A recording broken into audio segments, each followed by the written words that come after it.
आज के आपके त्वरित चिकित्सा समाचार अपडेट में आपका स्वागत है। मैं आपका मेजबान हूं और हम कुछ महत्वपूर्ण अध्ययनों और आवश्यक स्वास्थ्य जानकारी को आपके लिए प्रस्तुत कर रहे हैं। सबसे पहले, लाखों लोगों के लिए एक संभावित परिवर्तनकारी बदलाव। वैज्ञानिकों ने कथित तौर पर क्रोनिक थकान सिंड्रोम या MICFS की पुष्टि के लिए एक अत्यधिक सटीक रक्त परीक्षण विकसित किया है। यह सफलता सूक्ष्म DNA पैटर्न में बीमारी के विशिष्ट जैविक लक्षण की पहचान करके रोगियों के वर्षों के संदेह और गलत निदान को समाप्त कर सकती है।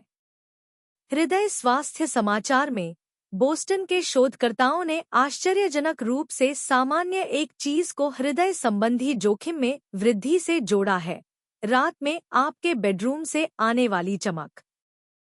3 नवंबर को प्रकाशित एक अध्ययन में पाया गया कि रात में कृत्रिम प्रकाश के संपर्क में आने से तनाव से संबंधित मस्तिष्क की गतिविधि बढ़ जाती है और धमनियों में सूजन आ जाती है, जिससे पता चलता है कि प्रकाश में व्यवधान हमारे शरीर की तनाव प्रतिक्रियाओं को प्रभावित करता है।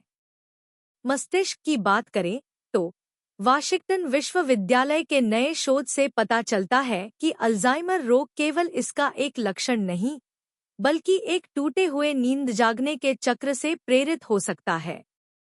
शोधकर्ताओं ने पाया कि प्रमुख कोशिका प्रकारों में मस्तिष्क की सर्कैडियन लय में उल्लेखनीय रूप से व्यवधान उत्पन्न होता है, जिससे सैकड़ों जीनों का समय बदल जाता है।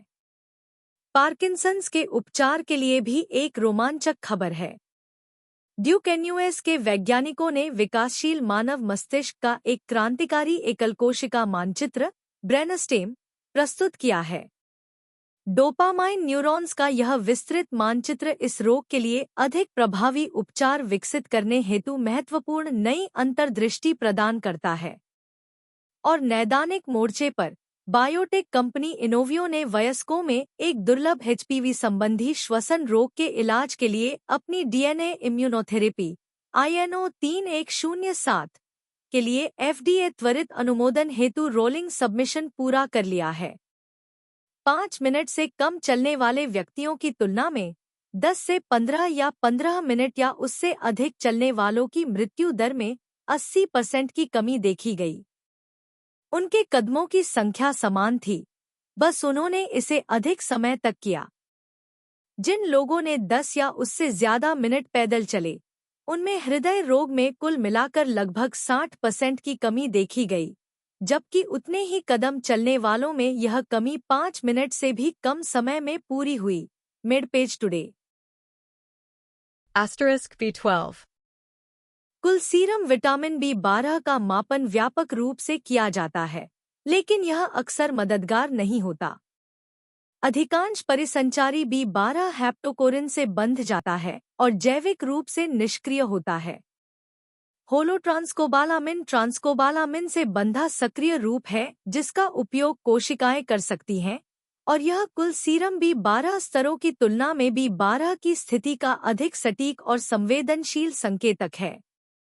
यह शुरुआती कमियों का अधिक विश्वसनीय रूप से पता लगाता है, जिसमें वृद्ध, वयस्क और गर्भावस्था के दौरान भी शामिल हैं। मेडस्केप।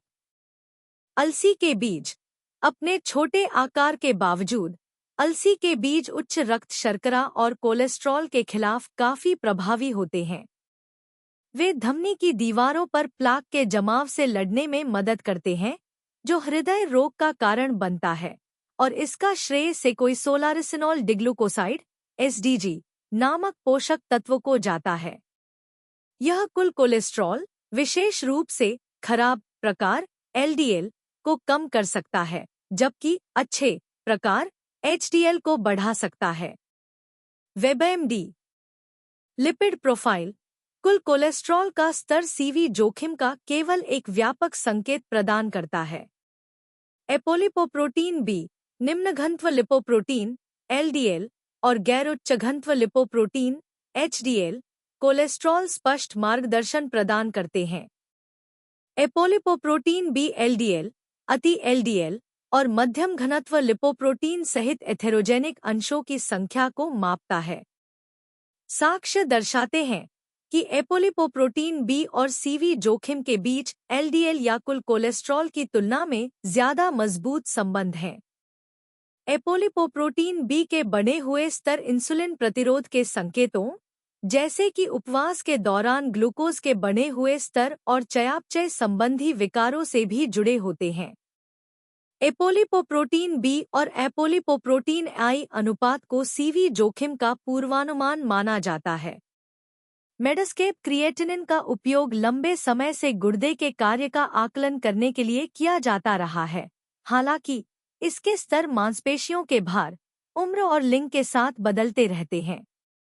एक युवा एथलेटिक वयस्क में गुर्दे की क्षति के बिना भी उच्च क्रिएटिनिन स्तर दिखाई दे सकता है, जबकि एक कमजोर वृद्ध व्यक्ति में कम निस्पंदन के बावजूद सामान्य स्तर दिखाई दे सकते हैं। सिस्टेटिन सी एक स्पष्ट संकेत देता है क्योंकि यह सभी कोशिकाओं द्वारा एक समान दर से निर्मित होता है और मांसपेशियों के भार से न्यूनतम रूप से प्रभावित होता है। साक्ष्य दर्शाते हैं कि सिस्टेटिन आधारित ग्लोमेरुलर निस्पंदन दर के अनुमान गुर्दे की प्रारंभिक क्षति का अधिक विश्वसनीय रूप से पता लगाते हैं और हृदय संबंधी सीवी घटनाओं, मृत्यु दर और गुर्दे की बीमारी के जोखिम का बेहतर अनुमान लगाते हैं। चिकित्सकों को केवल क्रिएटिनिन पर निर्भर नहीं रहना चाहिए, क्योंकि सिस्टेटिन सी को शामिल करने से गुर्दे के कार्य का अधिक सटीक आकलन होता है। मेडस्केप अंततः आहार पर ध्यान केंद्रित करने वालों के लिए समय प्रतिबंधित भोजन यानी आंतरायिक उपवास पर एक अध्ययन बताता है कि चयापचय संबंधी लाभ संभवतः केवल भोजन के समय के बजाय साधारण कैलोरी प्रतिबंध से उत्पन्न होते हैं। भोजन का समय सर्कैडियन घड़ियों को बदलता है, लेकिन अध्ययन में स्वतंत्र रूप से कार्डियोमेटाबॉलिक स्वास्थ्य में सुधार नहीं हुआ। आज के लिए यह आपकी चिकित्सा समाचार का सारांश है। सूचित रहें, स्वस्थ रहें और हम आपको अगले अपडेट में देखेंगे। अस्वीकरण एकत्रित समाचार। कृपया उपयोग करने से पहले तथ्यों की पुष्टि करें।